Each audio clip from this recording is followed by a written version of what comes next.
Hello and welcome back to the MLB DFS Slate Breakdown for April 3rd, Wednesday. It's hump day.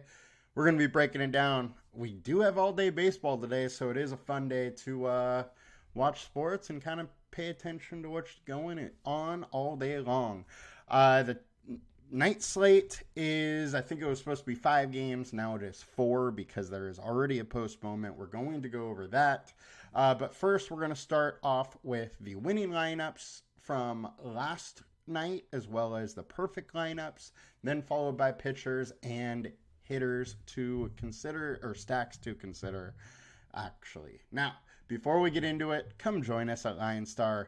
We do have a free 3-day or 7-day trial now through either of the app stores. Just search for LineStar app and we should pop up as your top option there. And if you have not used us already, you can try us out. $7 free. Now, let's get into the slate as a whole. So, was going to be a 5-gamer. Mets Tigers postponed. So we're down to 4. It does start a little bit early tonight. 3:45 PST start time. So just understand that. Now, let's start off with some pitching. Oh, sorry, actually, I got to go to the perfect lineup. Got ahead of myself a little bit. Go back to yesterday. So our FanDuel perfect lineup, Garrett Crochet, man, he shut down the Braves, had a great night. That's 2 games in a row now where he has pitched just absolutely excellent. And after that, we have the Cubs with a 4-man stack.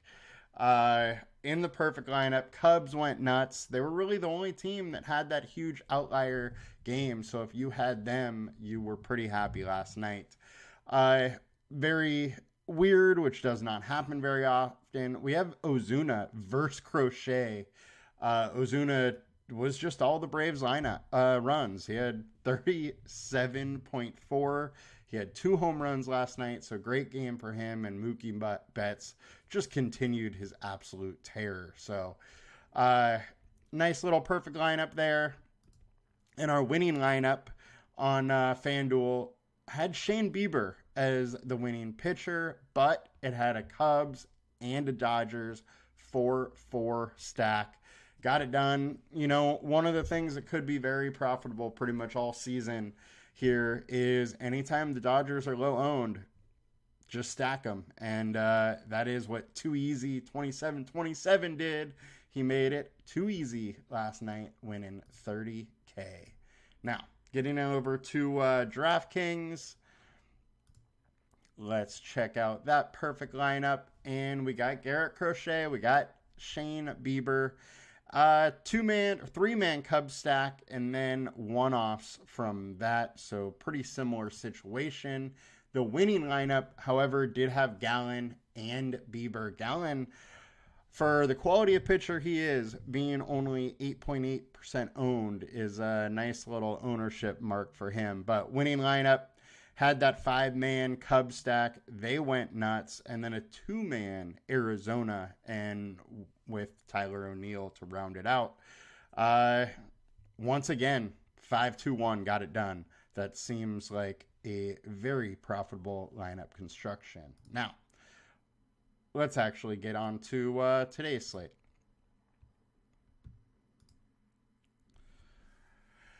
All right, so starting with pitchers, high-owned Trevor Williams and Mitch Keller. They're in the same game. I am not a big fan of Trevor Williams. He is extremely cheap, but very low strikeout upside in this matchup. And I actually don't mind stacking the Pirates here. So I will probably play the leverage spot here with Trevor Williams rather than stack him. I just don't really trust the guy. Not a very good pitcher, 6.41 FIP over his last 20 starts, low strikeout rate. The combined K rate's only 20.5. I just can't really go there without much upside. Next, Mitch Keller. Now, Keller, I will have a little bit of. I don't mind going to Keller. He is a guy that we have seen over the last couple of years have some very big games. And some of those have come up against Washington to end the year last year. 8 innings, 92 pitches, 7 Ks, no earned runs. He's definitely capable of doing that. Washington lineup isn't that good. So I don't mind attacking this spot with Keller, even though the ownership's there a little bit. Tyler Glasnow, also high owned. He's probably my favorite pitcher on this slate. Just nobody has the ceiling that he does, and I will absolutely eat the chalk and go with some good old Glasnow. One concern, they're being careful with his pitches earlier in the season. He's probably under 90 pitches still in this game, but giant upside. Nobody really has upside like him outside of maybe Christian Javier, who Javier is kind of a tale of two seasons. 2022, 33% K rate, was striking everybody out. Last year, 23% K rate. I don't know if it was the rule changes, what was going on with him, but that K rate was dramatically different. His first start, it was 26%. So hopefully we're seeing a little bit more of that 22 version of Javier. But I'm willing to take some swings here. He is better against right-handed hitters. He's better at home. Blue Jays, their most dangerous hitters are all right-handed. So at least it's strength on strength there. And I don't mind taking some swings with Javier in this spot. We know he has some K upside when he's on. So definitely going to take some of him. And those really are my two favorite pitchers. I'm going to have a ton of those guys. I will be playing more so on FanDuel, but I'll be sprinkling in Keller and maybe some Bassett. But not getting too wild on pitching with this small slate. All right, FanDuel pitchers here. Highest owned, Tyler Glasnow, Mitch Keller. We went over them. I like them both. And Christian Javier is definitely my third favorite. And, I'm not trying to get too wild and too crazy different on this slate. I'm pretty much sticking to those three. And I would suggest you do as well. The one thing I would say is if you wanted to get different, Chris Bassett's probably where I'm doing it. Mid-threes FIP over his last 20 starts. It's not a good matchup. It is the Houston Astros, who take a lot of pitches, don't strike out much. But if anybody can do it, it's Bassett, and he did have 2 solid outings versus them last year. Bassett hasn't looked great so far, but he can always turn it around. And when he's on, he is a very, very solid pitcher. So willing to take a couple swings there at low ownership, but not going to go crazy. Now, let's get back over to FanDuel and let's check out some stacks. It's 4-gamer, so we'll be able to talk to everybody fairly quickly. Houston, highest owned, 111% owned. Now, this is getting ownership-wise where I'm really considering ownership. 111 is a lot. You're talking about 5 guys, all over 20% average, which is a decent amount. If you go with Houston stack, which you absolutely can, just make sure you're trying to get different with your other 3 hitters at least, just to weigh out that ownership or average out that ownership a little bit. But Houston's in a decent spot. Bassett didn't look great. Bassett can get blown up. I don't love the stack, though, because Bassett is a solid pitcher. I would much prefer Pittsburgh at lower ownership. Pittsburgh's been hitting very well to start the season. Don't mind going there. They are still undefeated. They are a solid team, and I think there's a lot of different ways you can go. They're not that expensive. They have a solid projection, have a good value rating, have a decent ceiling, and going against Trevor Williams, who has a 6.41 FIP. Definitely like picking on him a bit. Dodgers obviously popping up a little bit too. I definitely like the Dodgers versus Kyle Harrison. The thing with Kyle Harrison is he is a very exciting, solid young pitcher, but he's had big problems giving up the home run ball. Allowed 2.1 home runs per 9 last year. In his first game, allowed 2 home runs versus the Padres, and it looks as if the home run ball is still an issue.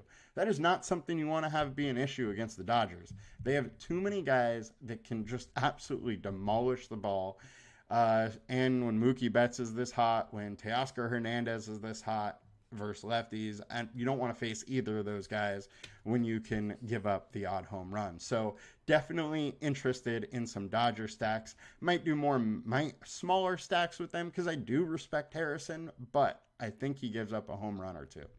All right, so highest projected stacks, we got Dodgers. It's no surprise. They've been killing everybody in winning lineups pretty much every time they've played. Houston's popping up. Pittsburgh's popping up. I like them all. And then Cubs, who, ruled the slate yesterday, are popping up also. And they are a lower owned option. Solid projection. Consensus is solid on them. The salary is cheap on it. There's a decent ceiling. Don't mind going to some Cubs against Cal Quantrill, who, frankly, isn't that great of a pitcher. He has a FIP right around 5 over his last 20 starts. High ERA, high WHIP. The splits are in the favors for the Cubs. I think there's definitely ways you can pick the Cubs again. I do have to say, though, there is some weather issues in this game. It is cold. There's potential for snow. And the winds are not blowing out like they were yesterday, which just lets the ball fly so much more at Wrigley. Now, let's get over to the value stacks. Pittsburgh, Washington, all up in here. I don't love picking on Washington or picking on Mitch Keller. I do think he's a solid pitcher, and, I don't love it. I do like this Pittsburgh stack quite a bit. Washington, I don't mind some Washington. Keller is likely to give up a run or two. It is, one of the higher scoring games of the night. So I get if you get some Washington. I just wouldn't go overboard with them personally. Ceiling, Houston, Dodgers, Pittsburgh, Cubs. No surprise to all of those. Leverage-wise, Pittsburgh, even though their high ownership are coming up on leverage, which is interesting. Washington obviously is popping up because Mitch Keller is a higher owned pitcher. Dodgers, a low owned back of the lineup Dodger stack could get it done with some nice leverage there, which is pretty interesting play. I don't mind that one. And then Pittsburgh popping up there. Go over to the FIPS. Trevor Williams, worst FIP. Kyle Harrison right underneath that. And then best splits looks like the Dodgers and Houston. So I think those are the ways to go.